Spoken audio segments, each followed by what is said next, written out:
এই বাজেটটা মূলত হচ্ছে উৎপাদন বান্ধব, বিনিয়োগ বান্ধব এবং ব্যবসা বান্ধব। শুধু অর্থনীতি নয়, একই সঙ্গে এই সমস্ত প্রতিষ্ঠানগুলো, গণতান্ত্রিক প্রতিষ্ঠানগুলো ধ্বংসপ্রাপ্ত হয়েছিল।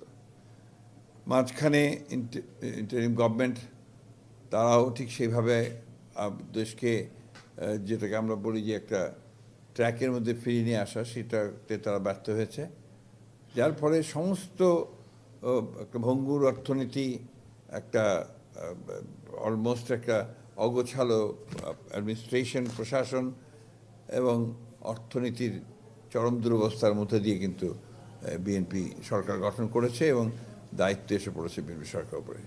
সেই ধারাবাহিকতায় বিএনপি আজকে আমাদের অর্থমন্ত্রী আমির খসরু সাহেব তিনি বাজেট পেশ করেছেন। সম্পূর্ণ একটা ক্রিয়েটিভ বাজেট বলবো আমি এটাকে। এর মধ্যে অনেক কতগুলো পদক্ষেপ নেওয়া হয়েছে যে পদক্ষেপগুলো আমরা কেউ চিন্তাও করতে পারে না।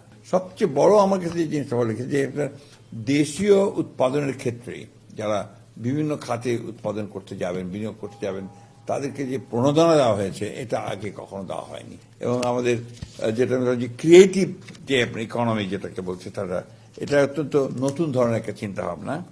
এই স্পোর্টস ইকোনমিতে আপনার বলছে জাতীয় দলের খেলোয়াড়দের মাসিক সম্মানী প্রদান করা হচ্ছে, নতুন 20 স্পোর্টস আয়োজন করা হবে এবং স্কুল খেলাগুলোকে আবার চালু করা হচ্ছে। একই সঙ্গে আপনার 12 থেকে 14 বছরের প্রতিভাবান ক্রীড়া শিক্ষার্থীদেরকে বৃত্তি প্রদান করা হবে এবং 64 জেলায় 64 স্পোর্টস ভিলেজ প্রতিষ্ঠা করা হবে। এগুলো সম্পূর্ণ নতুন চিন্তা। এবং একই সঙ্গে আপনার সংস্কৃতির ক্ষেত্রেও কিন্তু একইভাবে আপনার সংস্কৃতিকে পুরোপুরিভাবে একটা ইকোনমির মধ্যে নিয়ে আসার চিন্তা ভাবনা করা হচ্ছে। এগুলো হচ্ছে আপনার সম্পূর্ণ নতুন চিন্তা ভাবনা। যেমন একটি গ্রাম একটি পণ্য উদ্যোগের আওতায় মৃৎশিল্প, বুনন শিল্প, শীতলপাটি, শতরঞ্চি সহ সব ধরনের ক্রিয়েটিভ পণ্য চিহ্নিতকরণের উদ্যোগ নেওয়া হয়েছে এবং সেগুলোকে বাজারজাতকরণের ব্যবস্থা করা হবে।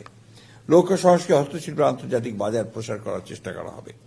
আমাদের প্রধানমন্ত্রী জনাব তারেক রহমান সাহেবের নির্দেশে, তার চিন্তা ভাবনাগুলোর মধ্যে নিয়ে আমাদের অর্থমন্ত্রী আমির খসরু সাহেব অর্থ মন্ত্রণালয়ের সকলের সহযোগিতা নিয়ে বিভিন্ন স্টেক হোল্ডারদের সঙ্গে কথা বলে আমার মনে হয় যে আপনার বাজেটটা করা হয়েছে।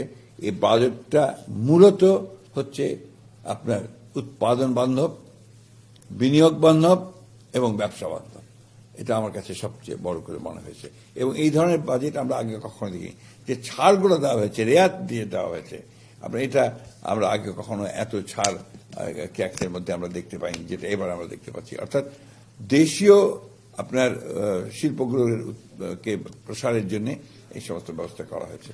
এবং আপনার হ্যাসেলস, কর দিতে গিয়ে যে হ্যাসেল, সেগুলোকে আপনার অনেকটা ঠিক করা হয়েছে এবং যেটাকে বলা হচ্ছে যে নিয়ন্ত্রণ কমিয়ে ফেলা হয়েছে। আপনার একটার পর একটা আইন টাইন যেটা নিয়ন্ত্রণ করা হতো, রেগুলেট করা হতো, ব্যবসায়ীরা কিন্তু এখানে ব্যবসা করতে স্বচ্ছন্দ বোধ করতো না, সেগুলোকে একেবারে তুলে দেওয়া হয়েছে। এবং ব্যবসায়ীরা এখন স্বচ্ছন্দে ব্যবসা করতে পারবেন, তারা নিজেরাই কর পেমেন্ট করতে পারবেন, তারা নিজেরাই আপনার তাদের বিভিন্ন যে ইনফরমেশন দিয়ে সাথে করতে পারবেন, রিটার্ন দিতে পারবেন অত্যন্ত সহজভাবে। এগুলোই আপনার আমার কাছে এই বাজেটে সবচেয়ে বেশি আপনার হাইলাইট করা হয়েছে।